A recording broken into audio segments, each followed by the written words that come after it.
Good afternoon, and welcome to Astronomy at UCLA, the next generation. My name is Alice Shapley, and I'm the Vice Chair for Astronomy and Astrophysics in the UCLA Department of Physics and Astronomy. I am also a professor here studying how galaxies like our Milky Way form and evolve in the early universe. Today, we are thrilled to showcase some of the cutting-edge research that's currently being conducted in astronomy at UCLA. First, I want to tell you a little bit about astronomy at UCLA. The Astronomy Division is part of the Department of Physics and Astronomy, which enables a wonderful cross-pollination of ideas between our astronomy and physics colleagues and naturally fosters research collaborations that might not flourish at institutions where physics and astronomy are hosted in separate departments. While we love being in a joint department with our colleagues in condensed matter physics, theoretical and elementary particle physics, and biophysics, to name just a few areas, we astronomers do operate in some ways like our own mini department. We have about 15 astronomy faculty members with affiliated faculty in Earth, planetary, and space sciences. We have our own astronomy graduate program that we are extremely proud of. And the Department of Physics and Astronomy offers an undergraduate major in astrophysics. UCLA astronomy research spans a breathtaking range of topics, from the study of planets around other stars, to the nature of our Milky Way, including the supermassive black hole at its center, to the evolving properties of galaxies over cosmic time, and to the very fabric of our expanding universe. We utilize the full electromagnetic spectrum, all the way from radio waves and infrared light, up through the visible, ultraviolet, X-ray, and even gamma ray photons. Our world-renowned infrared laboratory, also known as the IR Lab, builds instruments for premier observatories around the world, and even in the air, in the case of the Sophia Airborne Observatory. We are leading users of the Keck Observatory atop Mauna Kea in Hawaii, and key players in the University of California Observatories Consortium that is planning our next great telescope, the 30-meter telescope. Finally, it is important to note that we use theoretical calculations to model the wondrous observations of the cosmos. Today, we are going to hear about forefront research on black holes, cosmology, and exoplanets, which is another name for planets around other stars. We'll consider some of the deepest questions in the universe. What is the universe made of? How does gravity work? Are we alone? In addressing these questions, we are going to hear from our newest UCLA astronomy faculty members, all of whom are doing simply amazing work, only a small fraction of which they will be able to share with you today. And as you listen to today's presentations, we encourage you to type any questions you have into the Zoom Q&A window so that we can compile and address them at the end of the Q&A, at the end of the webinar during the Q&A. And now, to introduce our speakers, it gives me tremendous pleasure to turn things over to Professor Andrea Ghez. As I'm sure you know, Andrea was recently honored with the 2020 Nobel Prize in Physics for her work on the supermassive black hole at the center of our Milky Way. This is work, I might add, that Andrea started as a brand new assistant professor at UCLA, and work that she's conducted entirely at UCLA. Our department could not be prouder of Andrea for receiving this highest honor in science, which is so incredibly well-deserved. Andrea is not only a brilliant driving force in astrophysics, but also a true leader of UCLA astronomy and UCLA overall. It is also worth mentioning that she played a key role in recruiting the wonderful faculty that you will hear from today. So, with no further ado, Andrea, please take it away. Thanks so much, Alice. That was a wonderful introduction to our department. And I'm just delighted to have the opportunity to introduce our next generation faculty speakers today. One of the things that I think UCLA does particularly well is to identify talent very early and to support this talent in young scientists tremendously in these early stages. This is something that I benefited tremendously from myself in the beginning of my own career. I was hired very young at UCLA, and UCLA supported me in ways that were truly remarkable. So I don't think I could be where I am today with winning the Nobel Prize without that level of support. So I'm extremely grateful to UCLA's commitment to the younger generation. So today we are going to hear from our next generation. So these are the four most recent faculty hires we've made in our department. So to introduce them in two different ways, I want to start with introducing them in academic age order. So when they joined our faculty. So 6 years ago, Professor Smadar Naoz joined our faculty, coming from a prize postdoctoral fellowship from Harvard. So she's been on the faculty for 6 years. And Tommaso Treu also joined us at a similar time 6 years ago, where he joined us from a faculty position at UC Santa Barbara, but before that held a postdoctoral position at both Caltech and UCLA. Then we jump to our most recent faculty, Professor Erik Petigura, who joined us just this last summer from a postdoc position at Caltech. And then even more recently, we have Professor Tuan Do, who joined us this past summer from UCLA, but before that, he was a postdoctoral fellow at Dunlap Observatory at the University of Toronto. These four speakers will span the scale of the universe, as Alice so eloquently shared with us. We're going to begin with Professor Tuan Do, who will focus on the center of the galaxy. And then we're going to move on to Smadar Naoz, who will take a broader look and look at the centers of galaxies as a general entity from a theoretical perspective. And then we'll move on to Erik Petigura, who will showcase his work on planets outside our solar system. And while you might think that these topics are quite different, the scales are quite different, but in fact, some of the physics that you'll hear from Smadar Naoz connects the center of galaxies to the dynamics that are happening in the center within solar systems. And then we'll end our discussion with Professor Tommaso Treu, who will look at the largest scales and describe his work on dark matter. So I hope you enjoy this presentation. And with that, I'm going to hand it over to my colleague, Professor Tuan Do.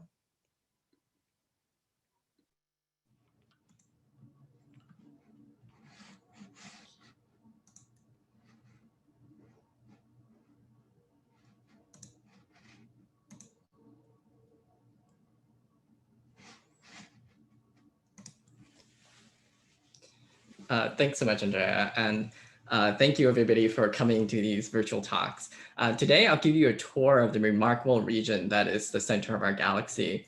And I'll also discuss the new frontiers in black hole physics that's now made possible by the foundational discovery of the supermassive black hole at the center of the galaxy, which led to the Nobel Prize this year for Professor Andrea Ghez, who shares this prize with Professor Reinhard Genzel and Sir Roger Penrose. To begin, let's start by trying to find the center of our galaxy and then zoom into the galactic center. So if you can see the constellation Sagittarius, which looks a lot like a teapot, the spout of the teapot points into a pretty nondescript spot in the sky. It's pretty blank, but that's because in visible light, there's a lot of dust and gas in the way. But if you can use an infrared telescope, which is now what these pictures are, you can see that there are actually millions and millions of stars in this region. And as we keep zooming in, we're getting closer and closer to the very center of our galaxy. Once we get to the very center, you're going to see a video of stars moving around over a time span of 25 years. Here is the video again. Pay attention to the star in the middle, the yellow star. This star's name is SO2. It completes its orbit in just 16 years around the center of our galaxy. So the only way these stars could be moving so fast is if they orbit an object with enormous amount of mass. So using the laws of gravity that were first discovered by Kepler and Newton over 400 years ago, we can infer that these stars must orbit an object that has 4 million times the mass of the sun. And that this object is a supermassive black hole. So what is a black hole? A black hole is an object that has a lot of mass concentrated in a very, very tiny volume. So this combination creates an object with really strong gravity if you're nearby. In fact, the gravity is so strong that nothing can escape the black hole, not even light. So this discovery of the supermassive black hole at the center of our galaxy really allows us to use this region now as a laboratory to understand extreme physics. So extreme physics and extreme astrophysics in an environment that's really different than what we can do on Earth. So what are some of the things that we try to answer with this laboratory? Let's start with this question, which is is general relativity the correct description for supermassive black holes? So I really like this cartoon on the right. In the cartoon, this is Einstein. He says, we need to change space and time to make things work. And then off the frame, someone says, that's your solution to everything. I like this cartoon because it's literally true. So general relativity, which describes how gravity, space, and time work, is one of the foundations of modern physics. It should apply to everything in the universe, including supermassive black holes. Einstein didn't know about supermassive black holes, though, when he proposed his theory.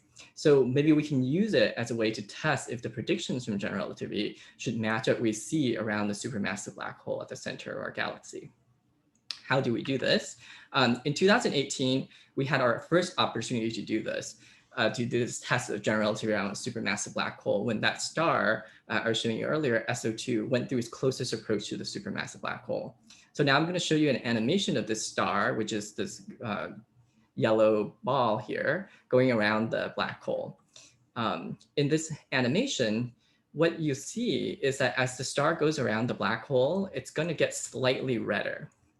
So the reason it does this is because the very strong gravity in the black hole causes light leaving the star to lose energy. So this loss of energy makes the light look redder than it should be.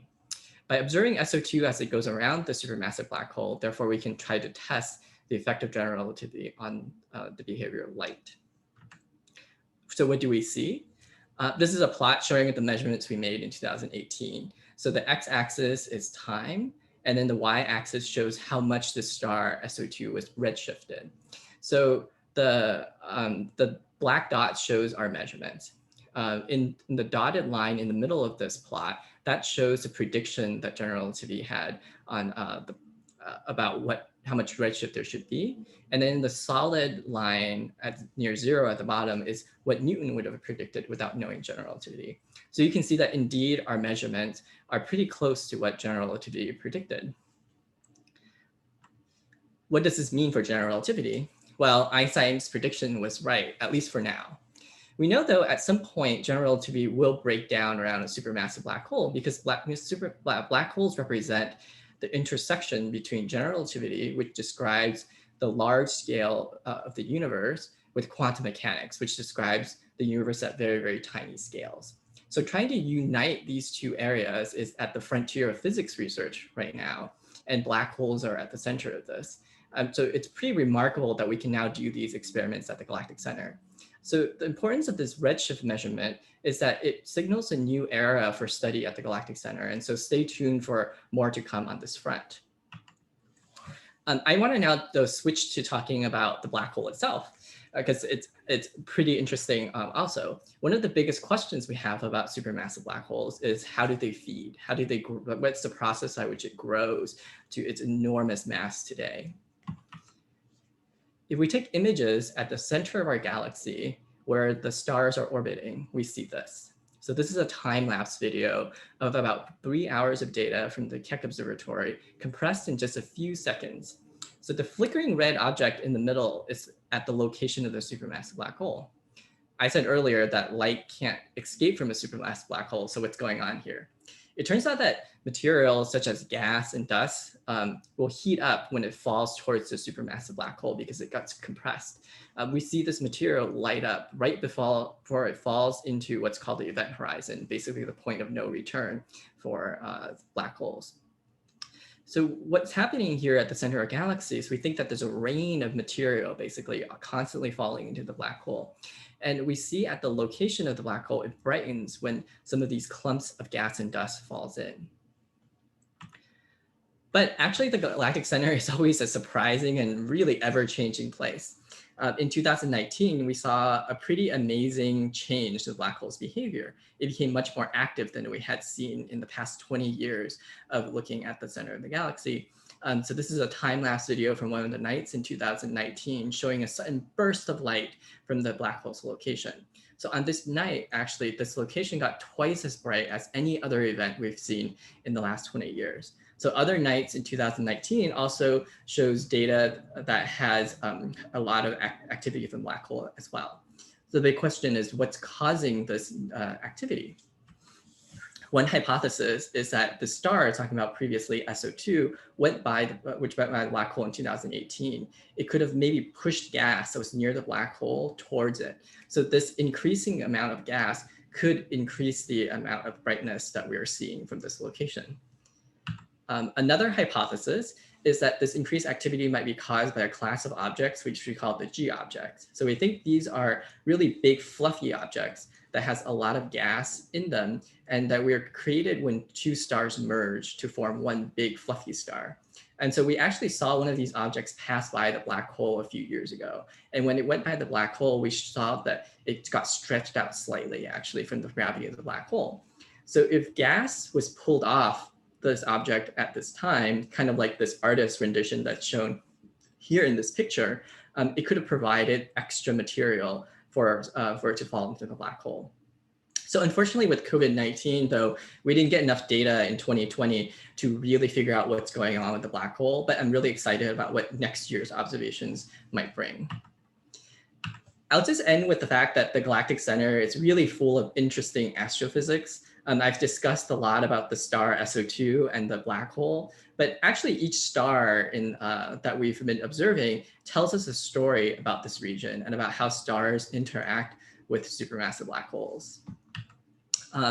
The richness of the science it's really reflected in our very large team here, picture that we took on top of the mountain Mauna Kea in Hawaii. So behind us is the Keck telescope where we do most of the observations I've shown today. So this science is really made possible by the support of faculty, postdocs, and students all working together to push forward our understanding of supermassive black holes. Thank you for listening, and I'll turn things over now to Professor Smadar Naoz. Thank you, Tuan.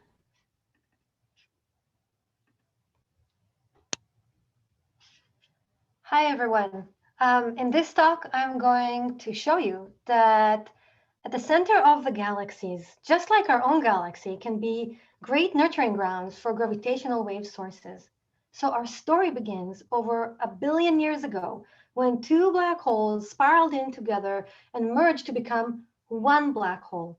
But these black holes were not as massive as the supermassive black hole that we just heard of from Tuan, but instead with a mere 30 times the mass of our sun. When they merged for a very brief moment in time, they shone more brightly than all the stars in our universe combined. But they didn't release their energy as light. Instead, they released their energy as gravitational wave emissions. Gravitational waves are the ripples in the fabric of space-time that take place when two masses accelerate to one another. About 5 years ago, LIGO-Virgo collaboration detected these two black holes in the act and forever transformed the way that we sense our universe. Since then, LIGO and Virgo detected more and more gravitational wave systems. And here I'm showing an illustration of their detections, and every blue dot here represents a black hole. In fact, they estimate, that every 15 minutes, we have a black hole merger taking place in our local universe. This is quite amazing. And these estimations and other properties really took the community by surprise. And I want to walk you through on what are some of the challenges that we have with having two black holes merging toward one another.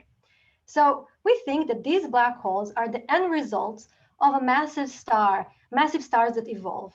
So as a massive star evolves and exhausts its hydrogen supply, it goes through some midlife crisis. It expands, it becomes giant until it ends its life with a violent explosion called supernova, leaving behind a black hole. Now, if I want to merge two black holes, I need to start with two stars. So maybe the first question that we can ask ourselves, are two stars common in our universe?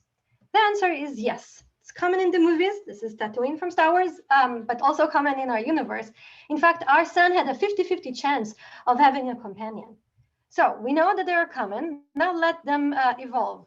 So as this star, for example, evolved, it happens that they drew it a little bit too close to this other star, and they're actually touching each other. This is a phenomena that we see in our local environment. What happens in practice is that two stars are transferring mass and start to eat one another. The end result of this is one star. And after the evolution, we'll be left with one black hole. So that's not good because I wanted two black holes, not one black hole. So maybe the solution is simple. I'll simply start with the two stars further apart from one another, and each of them then will evolve separately. And here I was left with two black holes, like in this cartoon. Calculations that were made before LIGO Virgo made their detections showed that in order to overcome this star-eating star phase, we need to start the stars so far apart that the end result black holes are even further apart, that they will never merge within the age of the universe. So that is a problem because I still see every 15 minutes black hole mergers. So I somehow need to help those black holes merge. The answer may lies at the center of the galaxies. We know that almost every galaxy holds a supermassive black hole in its center with masses between millions to billions solar masses. And surrounding these awesome creatures are lots of stars and stellar relics. And luckily for us, we have one in our backyard. And detailed observations of this area that we just heard of found not only a supermassive black hole in the center, but also a very unique place. And as you know, this discovery yielded the Nobel Prize of Physics 2020. And I really want to highlight Andrea's achievement here. We're all so excited and proud here in UCLA about her achievement. Now, observations such as Andrea's in this regime that highlighted this very unique dense region also suggested that maybe many pairs exist, many pairs of black holes or stars exist there. So here I have now a pair, let's say a pair of black holes that surrounds a more massive, a supermassive black hole. So we reduced the problem from something very complicated to a fundamental problem in physics that's called the three-body problem that dated all the way back to Newton when he considered the Earth, Moon, and Sun problem. In this specific configuration, the two little black holes orbiting one another, here is the brown arrow, and together they're orbiting the supermassive black hole. About 10 years ago, I've revisited this problem and showed that the system is actually more exciting and rich than thought of before. And for our purposes, what happens is because of gravitational influence from the supermassive black hole, the orbit of the two little ones become more and more elliptical like that.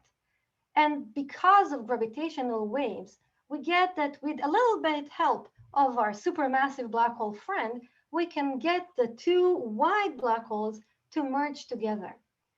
So in my group, what we're doing is we're looking at systems such as this, and we're also including the very complex dynamics of the environment around us, the celestial dance. And we are able to follow stars from birth to old age, all the way to death, and to see the formation of black hole pairs and other stellar relics like neutron stars and white dwarfs. So this thing is this puzzle that LIGO had surfaced is extremely exciting for a theoretical astrophysicist such as myself. And in the community, many people came with a lot of interesting ideas on how to help black holes, little black holes, merge together. But I think that one of the imperative jobs as a theorist is really to try to disentangle between these interesting ideas. So in my group, we are predicting different properties that LIGO Virgo may detect for black hole mergers, but we're also predicting properties for space-based detectors of gravitational waves, future one called LISA, and also a possible electromagnetic using Hubble and Keck. So I said, my group, I really want to, I'm very proud of my group. I work with a lot of students. So I want to, postdocs, and I want to show them to you. You can see them here. They're all very serious in their headshots there. But many times we're just being silly together. And these Zoom times we're just being silly together over Zoom.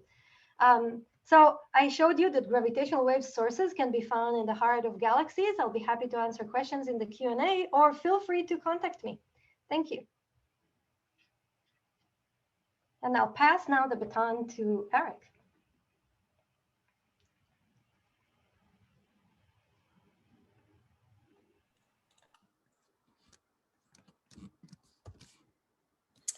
All right, thanks so much for that, Smadar. So today marks about 25 years, almost to the month, that extrasolar planets were first discovered around other stars. So the title of my talk is 25 Years of Exoplanet Discovery. And since I'm a new faculty at UCLA, I thought I'd sprinkle in a little bit about my own journey to astronomy and to UCLA. So of course, the question of whether or not there are planets around other stars is much older than 25 years. Here's one of my favorite quotes from Epicurus of Samos. There are infinite worlds, both like and unlike this world of ours. I think this is just an amazing quote because it shows that over 2 millennia ago, people were thinking about the possibility of worlds both like and unlike this world of ours.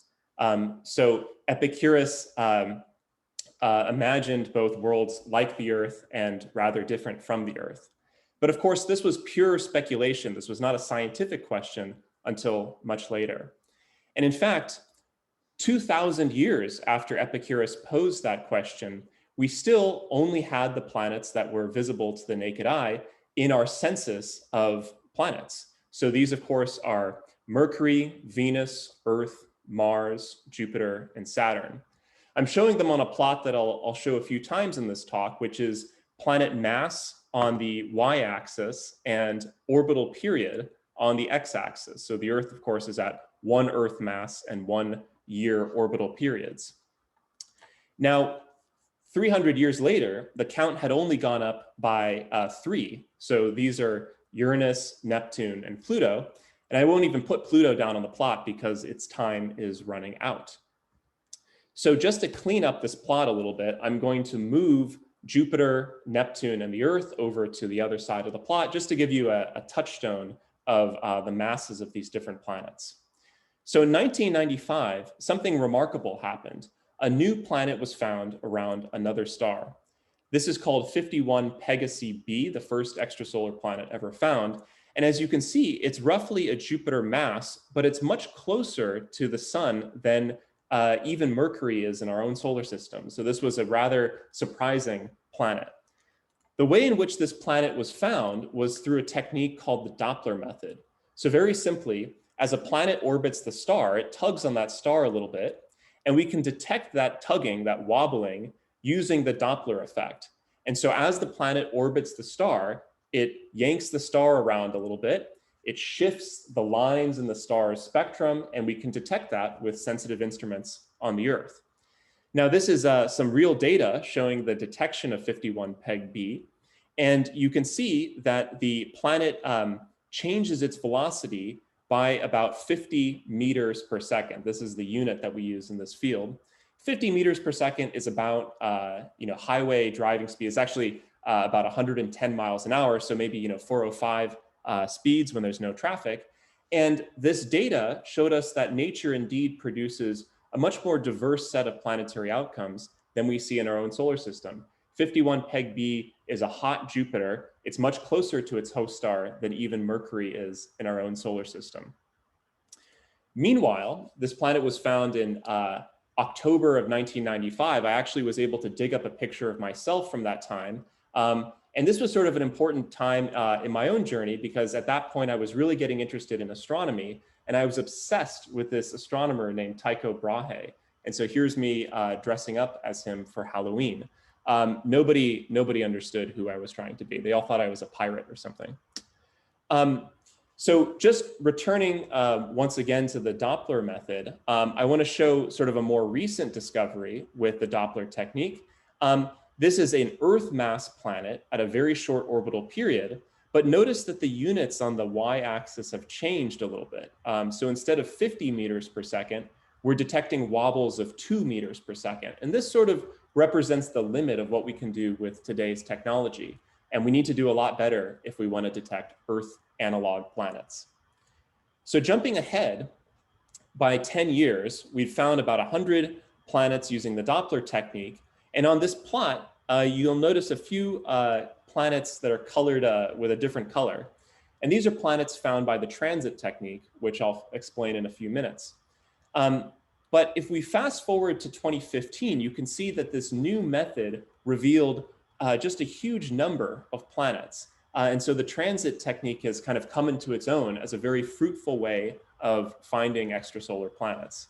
So very simply, the transit technique works by measuring the precise brightness of a star and just waiting for a planet to pass in front of it. It's very simple. We're just using the properties of shadows to figure out the size and the orbital periods of planets.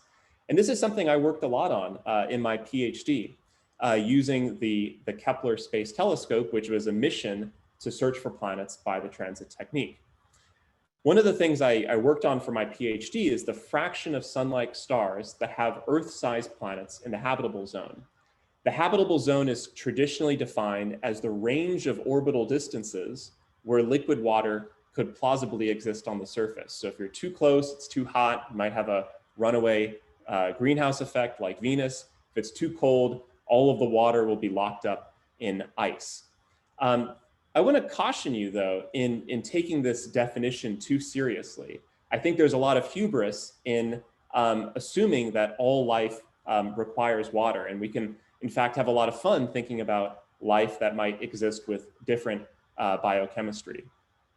But anyway, taking this definition of the habitable zone to its logical conclusion, I measured the fraction of sun-like stars that have Earth-sized planets in the habitable zone and found that 1 in 5 stars like the sun have such a planet. And so if you extrapolate that out to the number of planets in the Milky Way Galaxy, you get about 40 billion. So there are plenty of rolls of the cosmological dice for life to arise in the Milky Way Galaxy alone. And this picture is just one of the high points of my PhD. I got to make this announcement at a NASA press conference. So recently I joined the faculty at UCLA, and I'm an observer. And so I study extrasolar planets using telescopes from a variety of different angles. And quickly, I've built up a very fun group working on a wide range of projects. I really wish I had time to talk about all of the great projects my students are working on. But just to give you a flavor, one of the things that we're very interested in my group is connecting the terrestrials, the planets like Earth, rocky planets like Earth, Venus, and Mars, to giant planets like Jupiter and Saturn.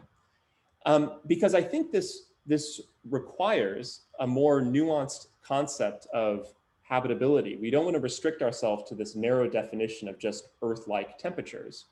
For example, it's thought that gravitational interactions between Jupiter and Saturn helped deliver water-rich comets to the early solar system, and in some ways initiated or played an important role in the sparking of life on the Earth.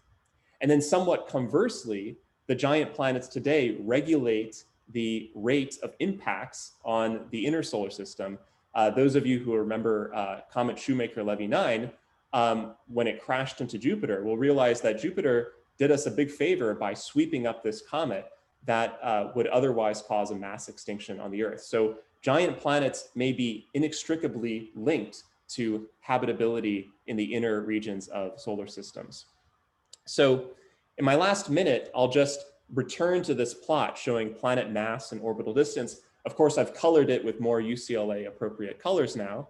And this really shows the challenge that we're working on, which is that the transit and the radial velocity method have both yielded thousands of planets, but the two dominant types of planets, close-in small planets and distant Jovians, have been found around nearly disjoint samples of stars. And so the connection between these populations is uncertain.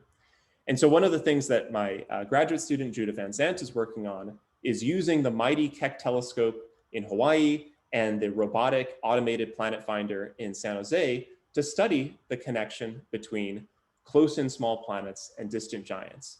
And currently we're working on improving our instrumentation to find ever smaller and more Earth-like planets directly.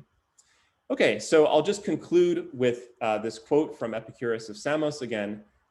We've confirmed that there are both worlds like and unlike this world of ours in the last 25 years, and we're hot on their trails at UCLA. So with that, I'll pass the baton to Professor Tommaso Treu. Thank you, Erik. Let's see if this works.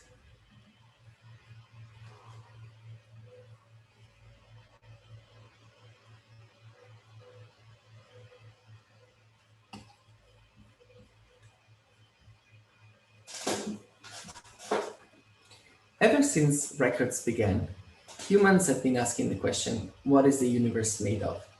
And to me, this is one of those defining questions of the human condition. Because we as humans have this strange desire to ask questions that are apparently useless and pointless.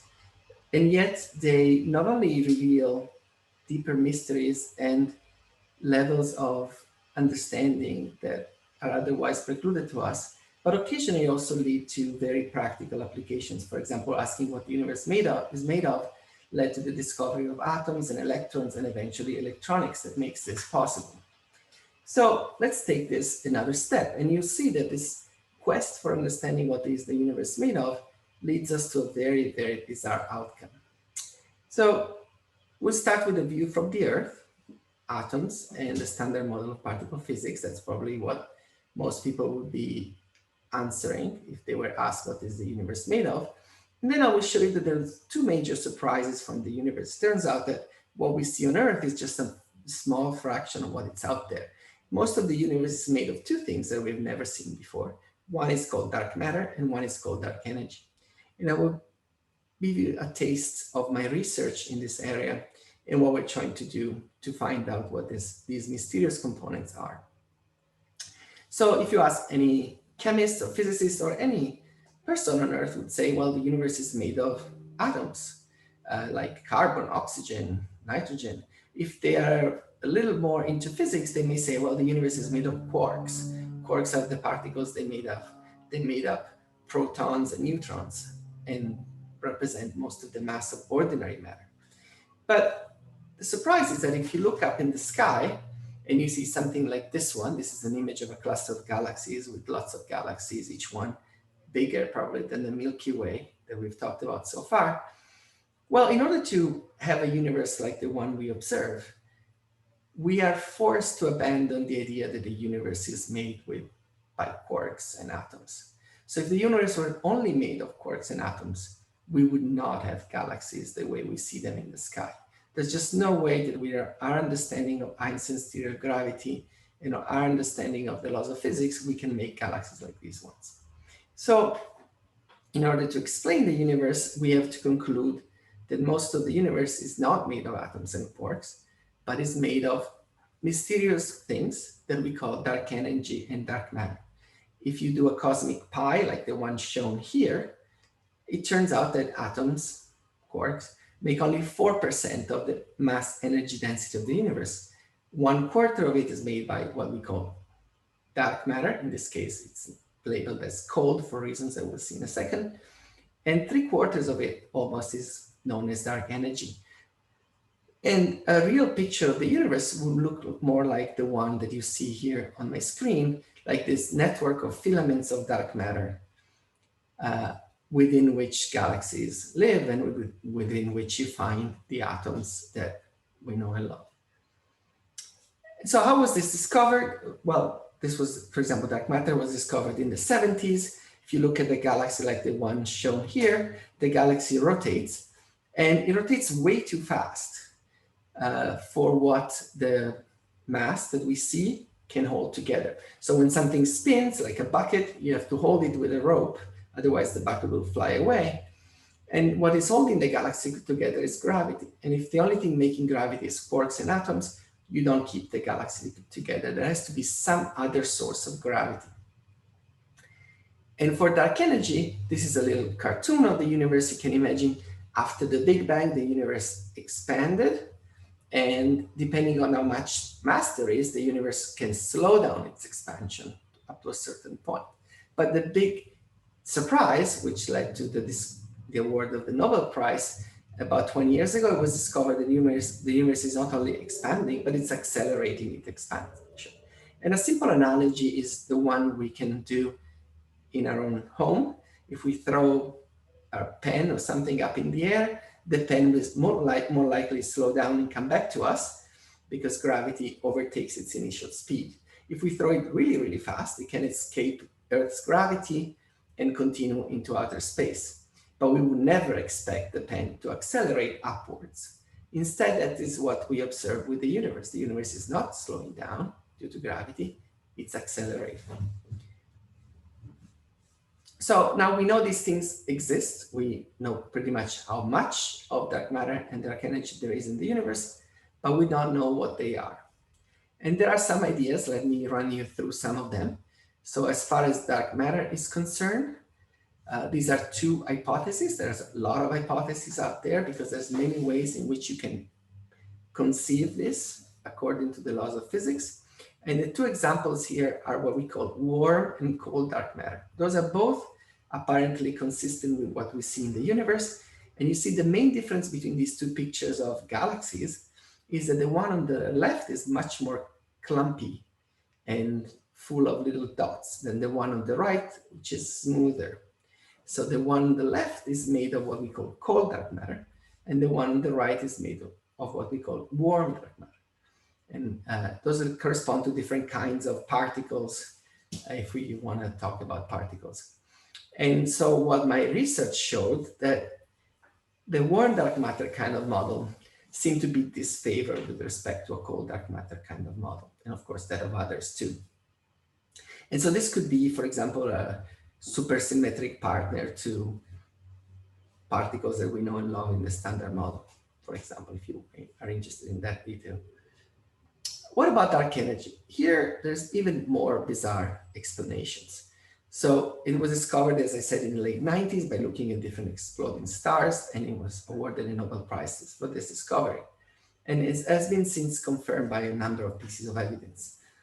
And the potential explanations include a cosmological constant. This is something that was introduced by Einstein in order to create a stable universe. It turns out that the universe is expanding, so he didn't need this in the first place. So he called it his biggest blunder, but then it turned out that it's actually potentially useful to explain the accelerating universe. This would be like a feature of geometry in some sense. Or it could be vacuum energy, like the empty universe could have energy associated with it that is non-zero, which could give rise to this sort of acceleration. Or you can imagine that the four-dimensional universe of space at time that we know and love is just a projection of a much higher dimension universe, in which case the theory of gravity could be an effective theory of gravity that has this feature. And like in many cases, since physics and astronomy are empirical sciences, we really need data to make progress to understand which ones of these theories are correct. And recently, there's been an interesting development. In the last couple of years, we found that two ways of measuring the current expansion rate of the universe, which is, as you will, if you will, is kind of like the interest rate on your bank account. If we try to measure in two different ways, one from the late universe, so nowadays, and one from the early universe, data that come from when the universe was very young, we find a discrepancy. See, the cloud of points to the bottom is displaced with respect to the cloud of points to the top. And so this is known as the Hubble tension. And these measurements should agree. And the fact that they don't implies that perhaps we're onto something interesting. It could, of course, mean that some of our measurements are wrong. And this is something we always have to be humble to accept. But it could also be that this might be the beginning of a new cosmological model. It may be that we found a lot of time in astronomy and in physics, when something doesn't work, it turns out that there's a profound misunderstanding in some place. And that's our opportunity to learn and develop better theories of the universe. And so this may be the beginning of it, or maybe not. That's the beauty of science. We have to find out. And so what I'm doing for my research is I'm trying to understand what is dark matter. And so I always jokingly tell my wife that the one thing I would like to find out before I die is what is dark matter. And so we've ruled out many theories of dark matter, but there's still many more out there that need to be verified and tested with data. And then the second point is we've discovered an inconsistency in the expansion history of the universe. Now, if this is confirmed, it may be that we need a new cosmological model, maybe some new ideas about what dark energy is, and we're currently working on it.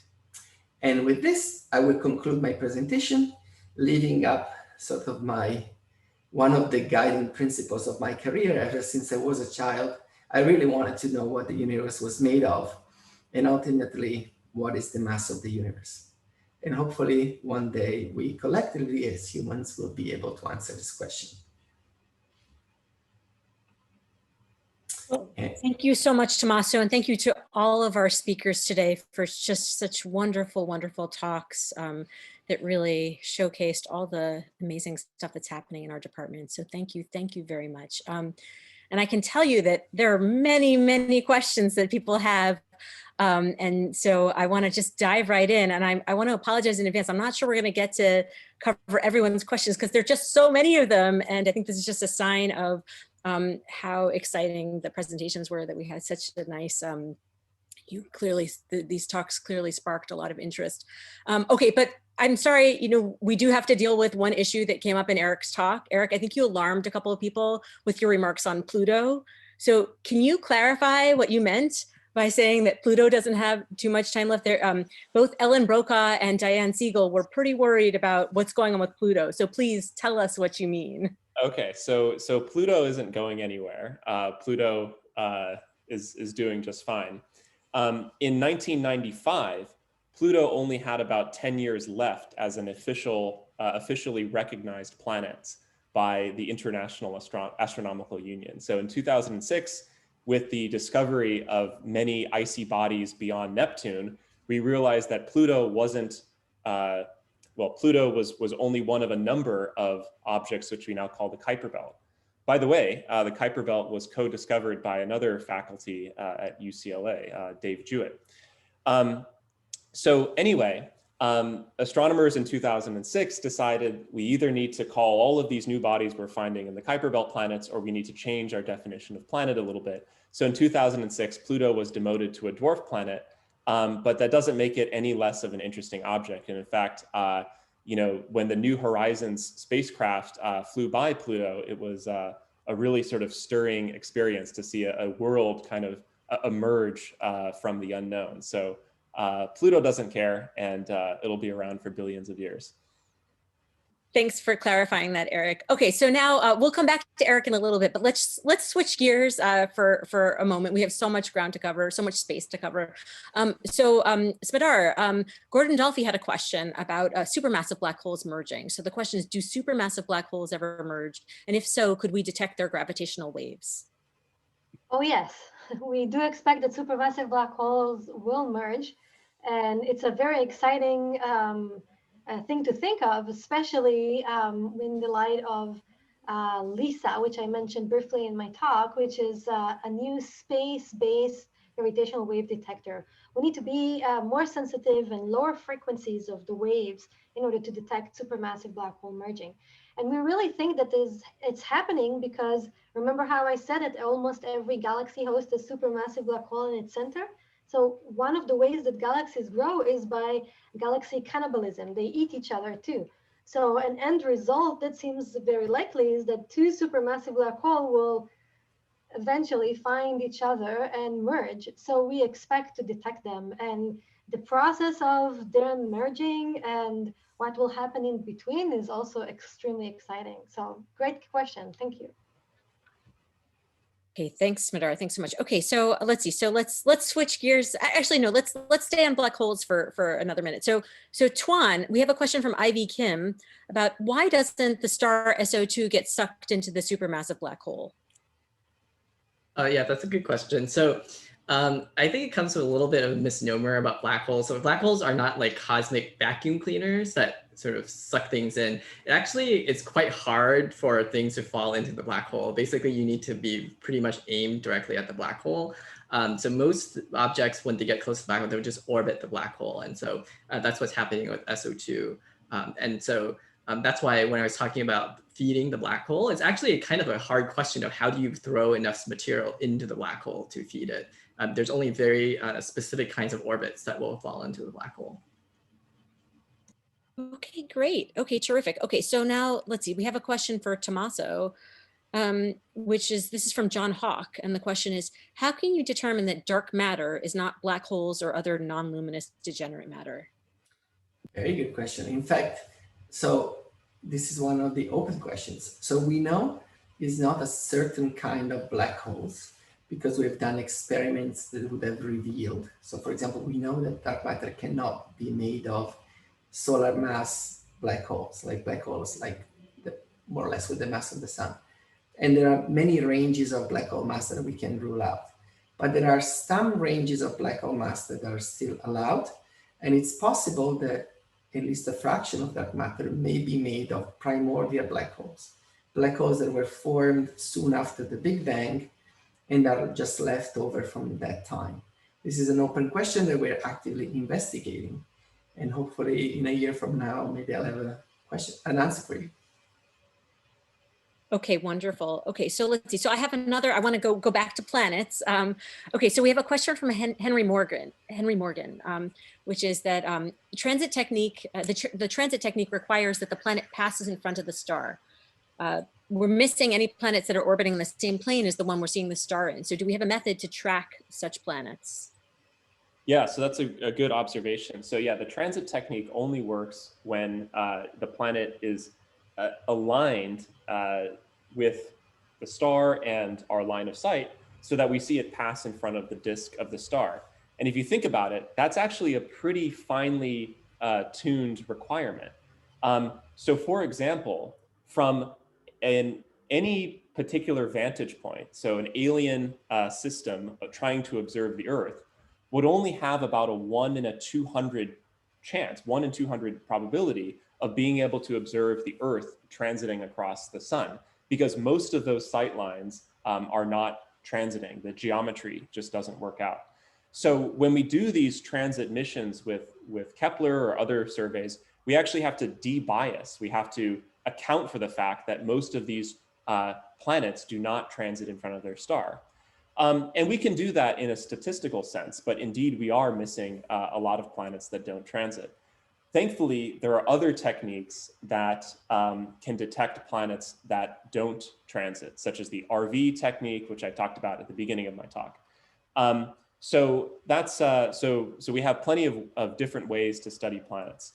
It turns out that when a planet happens to transit in front of its star, there are a lot of extra things you can learn about it. So we really like the planets that transit. We really like to find those.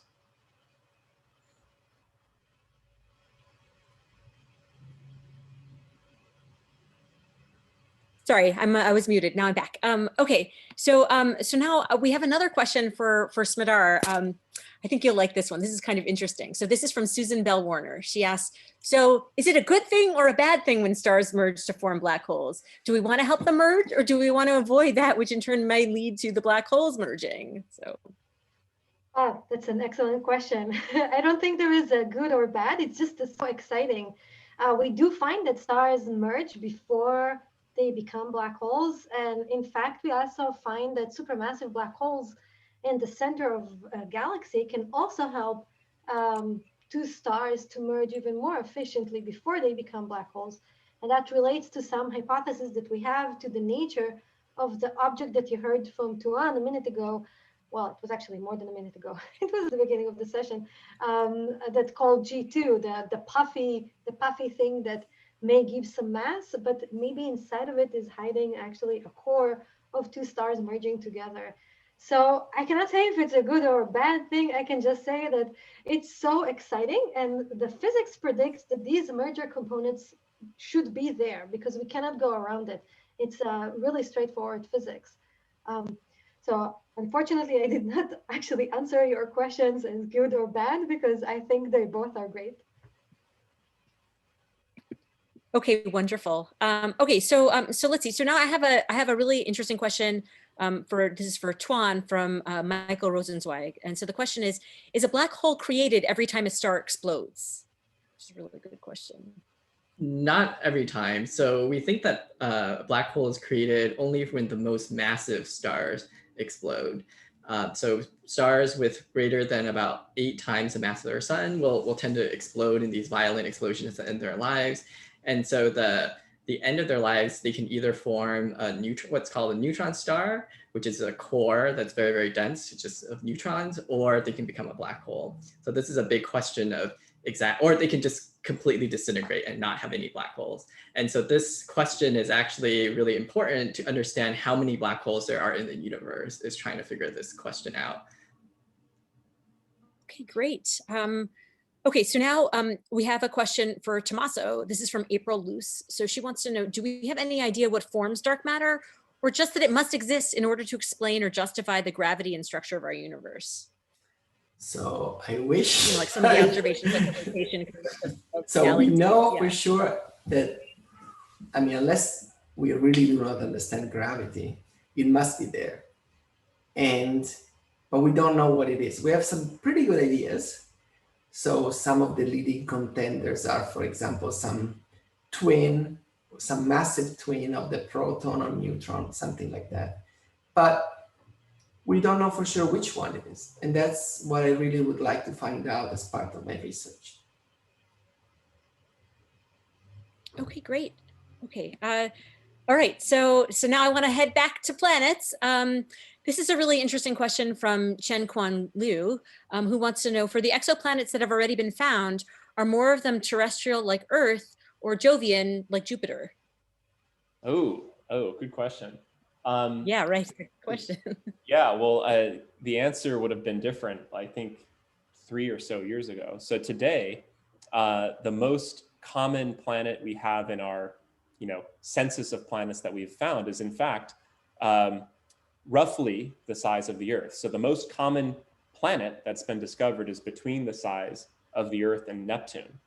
It actually turns out that that's the most common type of planet we know about, even correcting for all of the different sampling effects. It's in fact easier to find Jovian mass planets like Jupiter.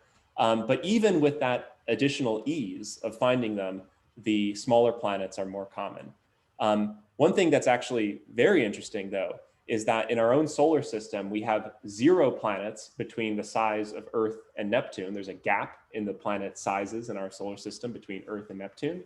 But the majority of stars have a planet in that size range. So most stars have a planet that has no analog in our own solar system. So that's pretty surprising.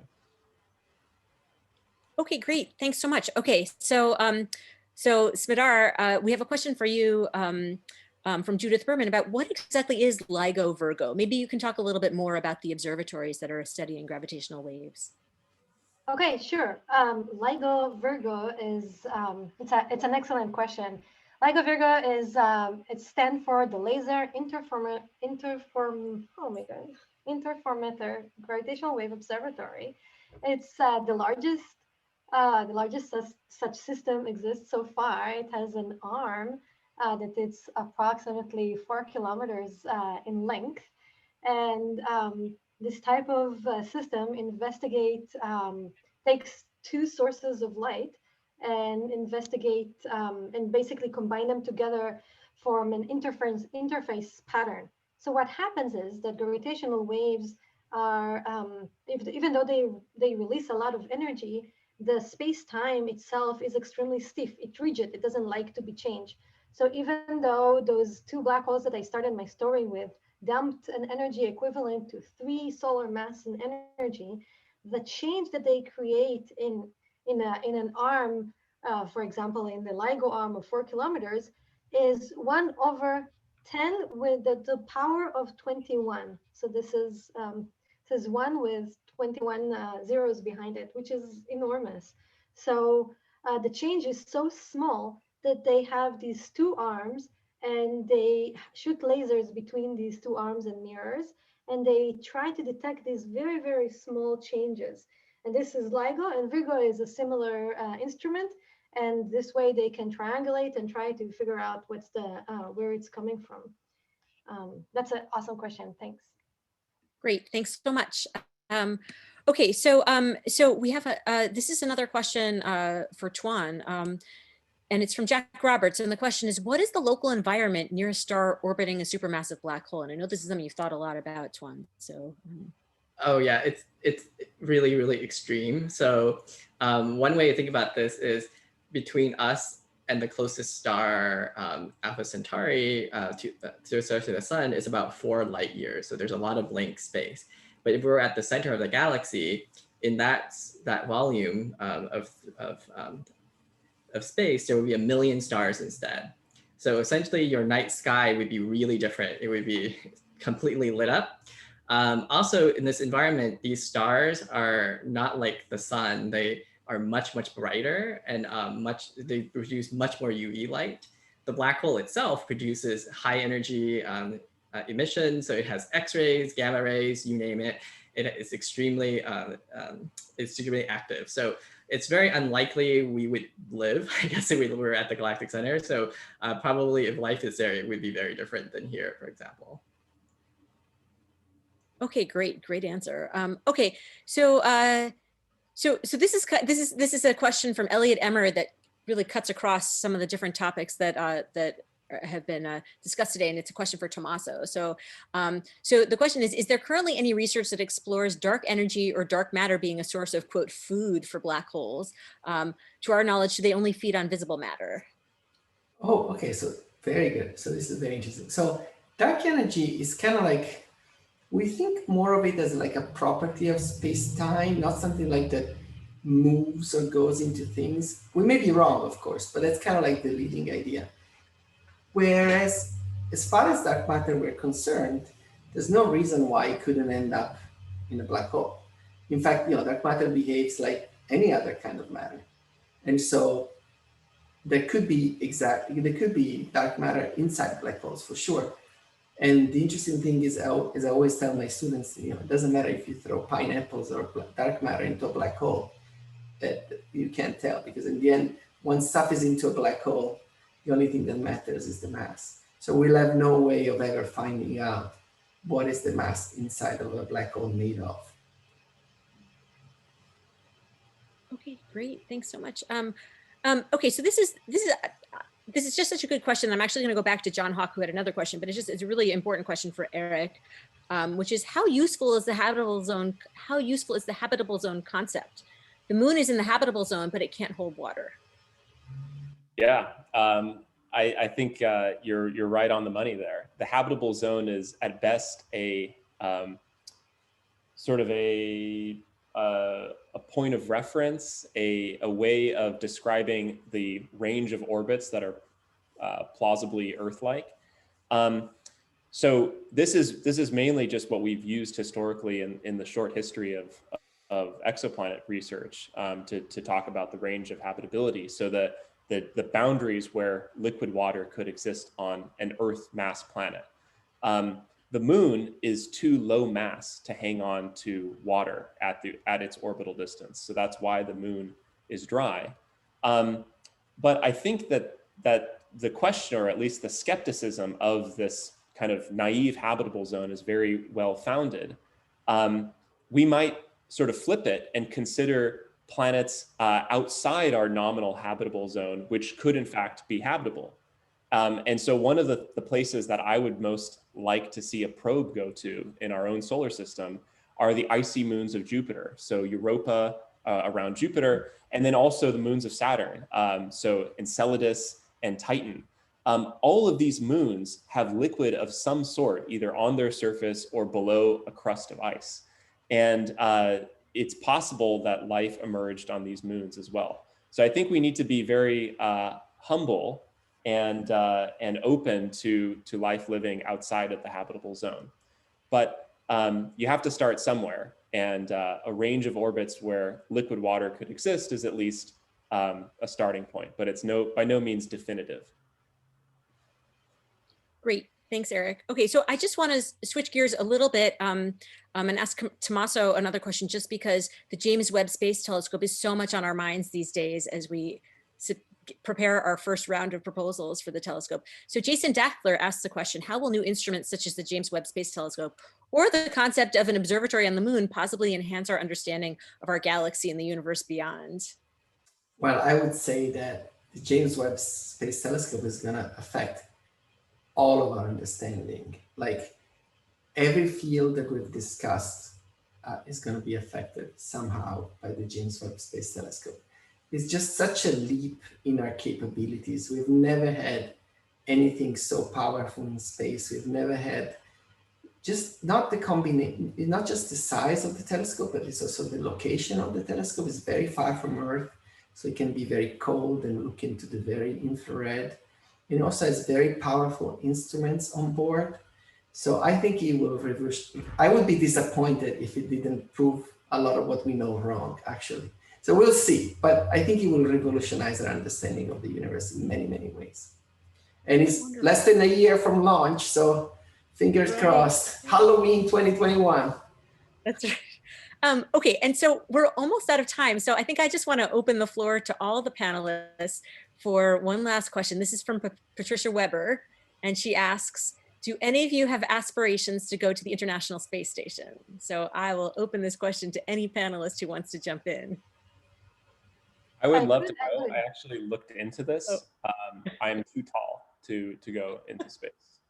Actually, my wife looked into it because she really doesn't want me to go. She wanted to get rid of you, yeah. Smadar, you were going to say something? Yeah, if I could, I would in a heartbeat. Yeah, definitely. Wonderful. My son, who is 3.5, told me he asked me what I do for a living, and I said I study, the universe and stars.